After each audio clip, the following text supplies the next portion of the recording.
Okay, I've got the Hat Full of Seuss collection here. And tonight, you see it's had some love. Tonight we're going to read Bartholomew and the Oobleck. Bartholomew and the Oobleck. I like the way you say it better. Let's see here. Here we go. Bartholomew and the Oobleck. No more in there. Right. They still talk about it in the kingdom of Didd as the year the king got angry with the sky. And they still talk about the page boy Bartholomew Cubbins. If it hadn't been for Bartholomew Cubbins, the king and the sky would have wrecked that little kingdom.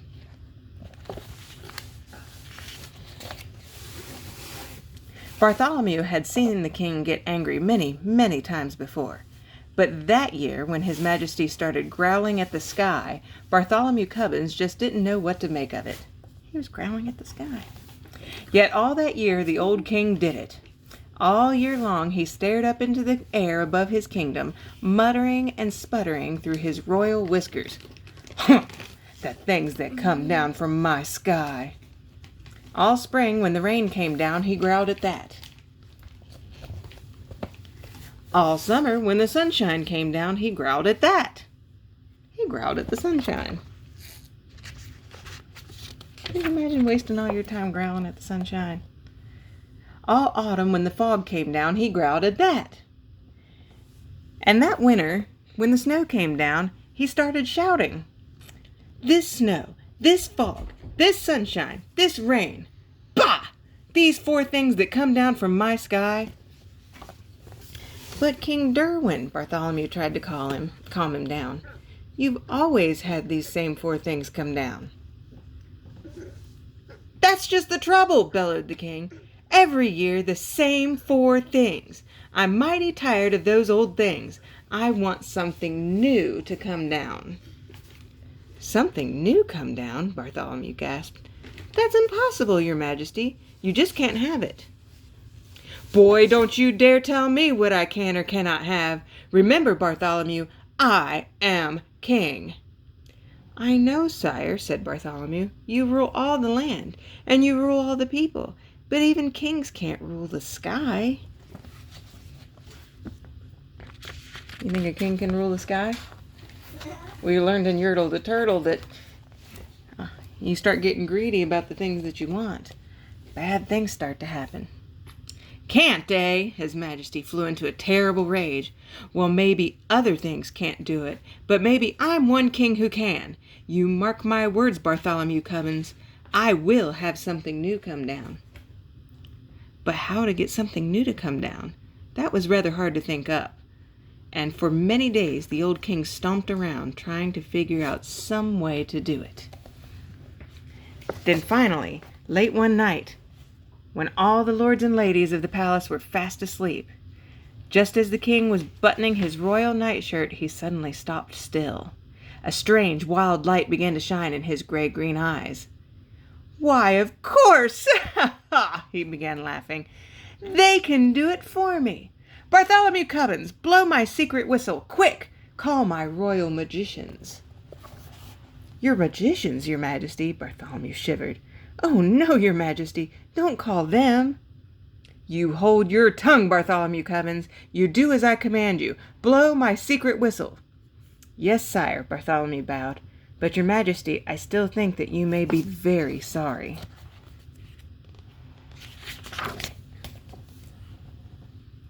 He took the king's secret whistle from its secret hook. He blew a long, low blast down the king's back secret stairway. And a moment later he heard them coming, up from their musty hole beneath the dungeon. Up the empty midnight tunnel to the royal bedchamber tower came the magicians on their padded, shuffling feet. Up and right into the room they came chanting. Shuffle, duffle, muzzle, muff, fista, wista, Mr. Cuff. We are men of groans and howls, mystic men who eat boiled owls. Tell us what you wish, O king, our magic can do anything. I wish, spoke the king, to have you make something fall from my skies that no other kingdom has had before. What can you do? What will you make?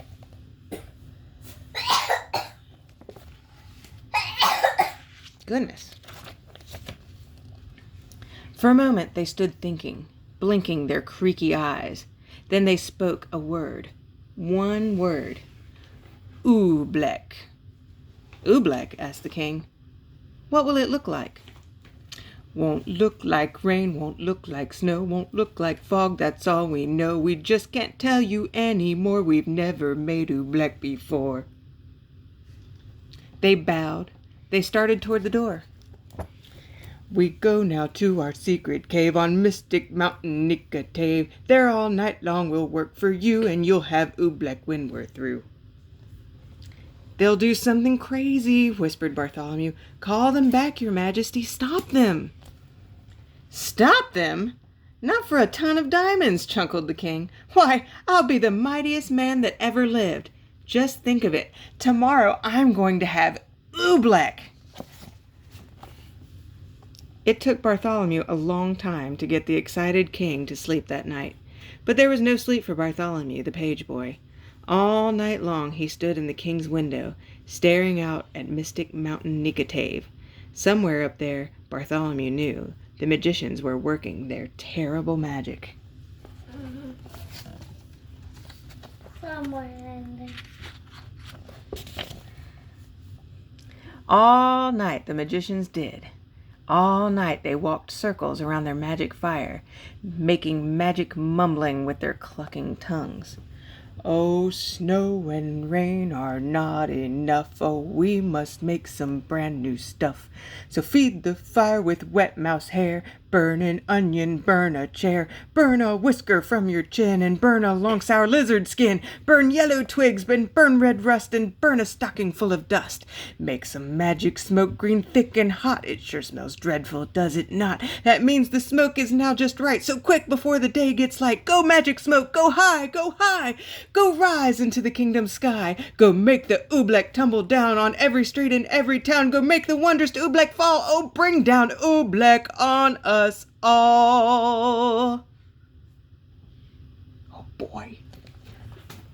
I better get out. You better get out of here.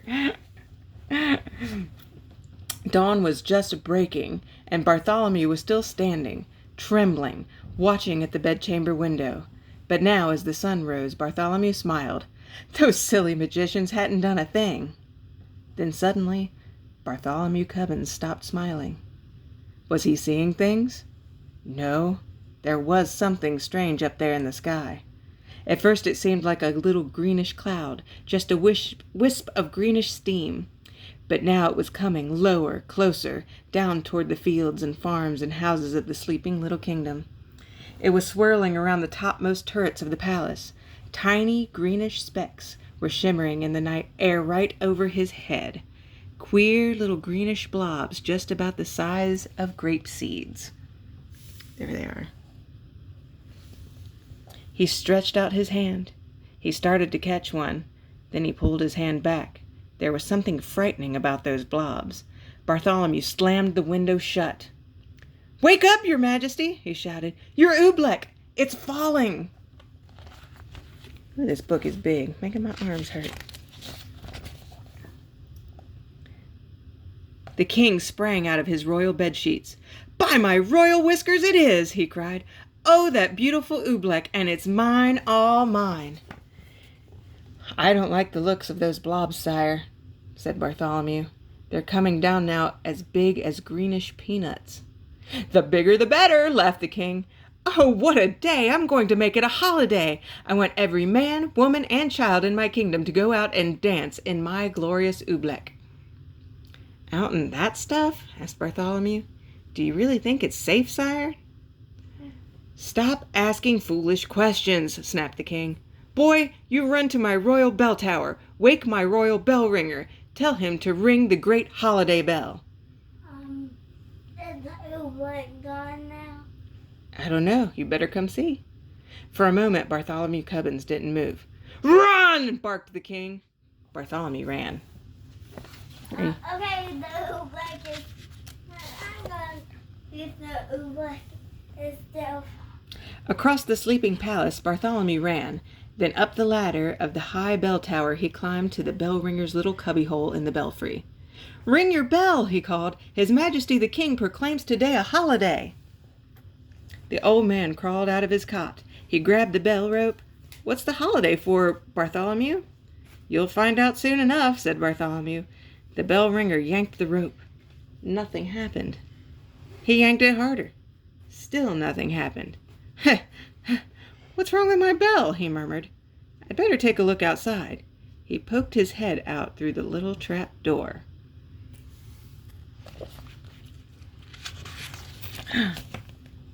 "Merciful gracious," he gulped. "What is that?" Oobleck is still falling. "All over my bell like greenish molasses." "Not only your bell," Bartholomew cried. "Look at that poor robin down there in that tree. She's stuck to her nest. She can't move a wing. Let me see. That Oobleck's gooey. It's gummy. It's like glue." "Oh," the bell ringer wrung his hands. "If that green stuff sticks up robins, it'll stick up people, too." "Someone's got to warn the people," cried Bartholomew. "Got to wake 'em and warn 'em to stay inside their houses. I'll tell the royal trumpeter," he shouted. He turned and slid like lightning down the bell tower ladder. Is the Oobleck gone yet? I don't know. The wonder is Santa's there. It's probably still out there. Maybe. To the trumpeter's tower raced Bartholomew Cubbins, and on up the steps, 4 stairs at a time. As he ran, he could hear the plop, plop of the Oobleck on the window panes. It was pelting against the palace walls as big as greenish cupcakes now. It's still out there. He yanked the covers off the snoring trumpeter. He shoved his cold trumpet right into his sleepy hands. "Get up! Warn the people! Blow the alarm!" "Alarm!" yawned the trumpeter. Then his eyes saw the Oobleck. "Those green things, Bartholomew! Where did they come from?" "The king!" panted Bartholomew. "His royal magicians made them." The royal trumpeter leapt from his bed. "The king should be ashamed." He jabbed his trumpet out the window. "I'll blow," he shouted, "the loudest alarm that ever been heard in the kingdom of Didd."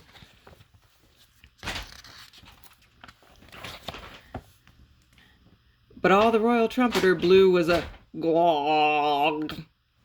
"My horn!" he gulped. "One of those greenish things flew inside it." He tried to blow it out. He couldn't blow it out. He tried to shake it out. He couldn't shake it out. "I'll get it out somehow," he yelled. "I'll pull it out." "No!" shouted Bartholomew. "Don't you touch it!" The trumpeter's hand was already in it. His fingers grabbed hold of the lump of Oobleck. He could feel it squiggle around in his fist like a slippery potato dumpling made of rubber. Yum. He pulled with all his might. The Oobleck began to stretch. Then, gloing! The Oobleck snapped back inside the trumpet. It yanked his arm back with it, right up to the elbow. "I can't wiggle a finger," the trumpeter wailed. "Oh, Bartholomew, what do I do?" "I don't know, and I hate to leave you stuck in your horn, but if you can't warn the people of the kingdom, I've got to find someone who can." Out of the room and down the stairs raced Bartholomew Cubbins.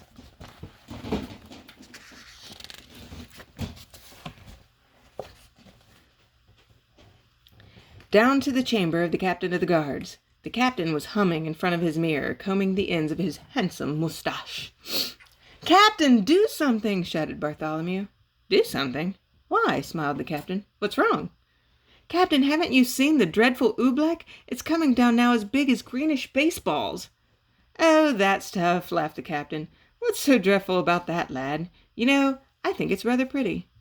"Captain," pleaded Bartholomew, "it's dangerous." "Nonsense," snorted the captain. "Lad, are you trying to frighten me? Captains, my boy, are afraid of nothing. That stuff's harmless. I'll show you. I'll eat some." Ew, he's going to eat the Oobleck. Would you eat the Oobleck? What if it smelled good? Would you eat it then? Yeah. "Eat some," gasped Bartholomew. "Oh, no!" But before Bartholomew could stop him, the captain was leaning out of his window, scooping up some oobleck on the end of his sword. "Don't, Captain! Don't!" What do you think it smells like? Probably boogers. Ew. The captain did. By the time Bartholomew dragged him back inside the room, his mouth was glued tight shut with the oobleck. He tried to speak, but no words came out. All the noble captain of the guards could do was blow out a lot of sticky, greenish bubbles. "Forgive me for leaving you, Captain," said Bartholomew, "but a captain full of bubbles is no help at all." Bartholomew stretched the poor man out. He left him there on his bedchamber floor. Bartholomew went tearing through the zigzag palace hallways. "I'll get the king's horse. I'll ride through the country. I'll warn the people of the kingdom myself." He pushed open the door that led to the royal stables. Oh no! I'll try to eat some oobleck. Come look. Bartholomew stopped. He could go no further. The awful oobleck was plumping down as big as greenish footballs now. Too late to warn the people of the kingdom.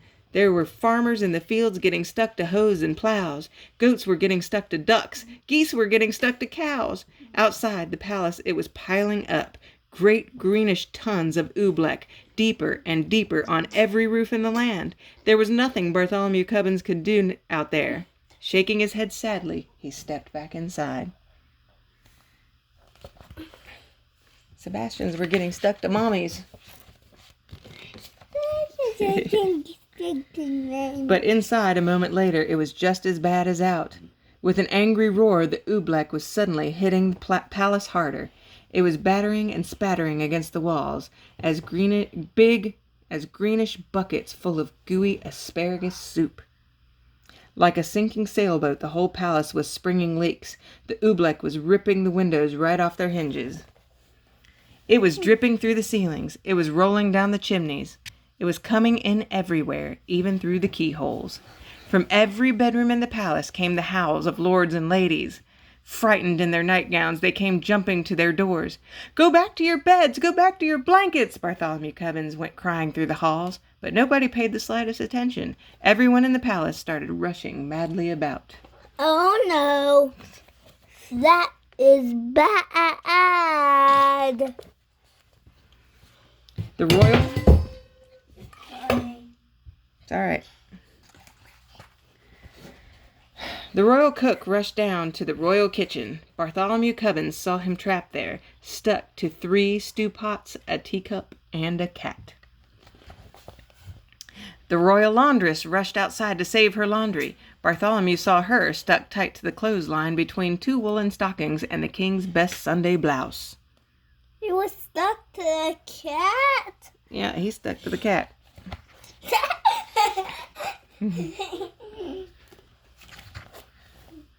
I'll be stuck to you. He saw the royal fiddlers. They were stuck to their royal fiddles. Everywhere Bartholomew ran, he saw someone stuck to something. They were stuck up by the dozens. Every last friend he had in the world was flopping and floundering, all hopelessly caught in the goo. Then suddenly, midst the hubbub, Bartholomew gasped, "The king! Where was the king? He'd forgotten all about him." It was in the throne room that Bartholomew found him. There he sat, old King Derwin, proud and mighty ruler of the kingdom of Didd, trembling, shaking, helpless as a baby. His royal crown was stuck to his royal head. The seat of his royal pants were stuck to his royal throne. Oobleck was dripping from his royal eyebrows. It was oozing into his royal ears. "Fetch my magicians, Bartholomew," he commanded.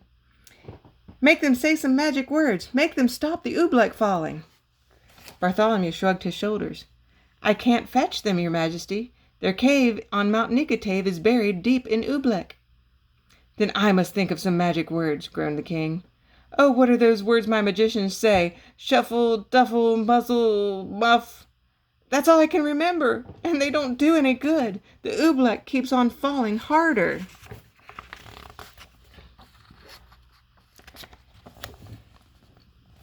I think page here.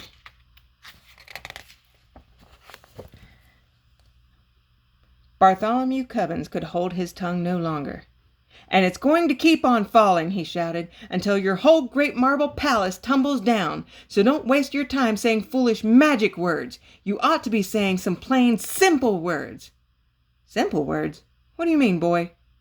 "I mean," said Bartholomew, "that this is all your fault. Now the least you can do is say the simple words, 'I'm sorry.'" No one had ever talked to the king like this before. "What?" he bellowed. Me say I'm sorry? Kings never say I'm sorry, and I'm the mightiest king in all the world." Bartholomew looked the king square in the eye. "You may be a mighty king," he said, "but you're sitting in Oobleck up to your chin, and so is everyone else in your land. And if you won't even say you're sorry, you're no sort of king at all." Bartholomew Cubbins turned his back. He started for the throne room door. But then Bartholomew heard a great deep sob. The old king was crying. "Come back, Bartholomew Cubbins. You're right. It is all my fault, and I am sorry. Oh, Bartholomew, I'm awfully, awfully sorry." And the moment the king spoke those words, something happened. The Oobleck stopped falling. Maybe there was something magic in those simple words, "I'm sorry." Maybe there was something magic in those simple words, "It's all my fault." Maybe there was, and maybe there wasn't. But they say that as soon as the king spoke them, the sun began to shine and fight its way through the storm.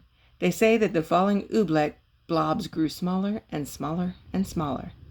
They say that all the Oobleck that was stuck on all the people and on all the animals of the kingdom of Didd just simply, quietly melted away. And then, they say, Bartholomew took the old king by the sleeve.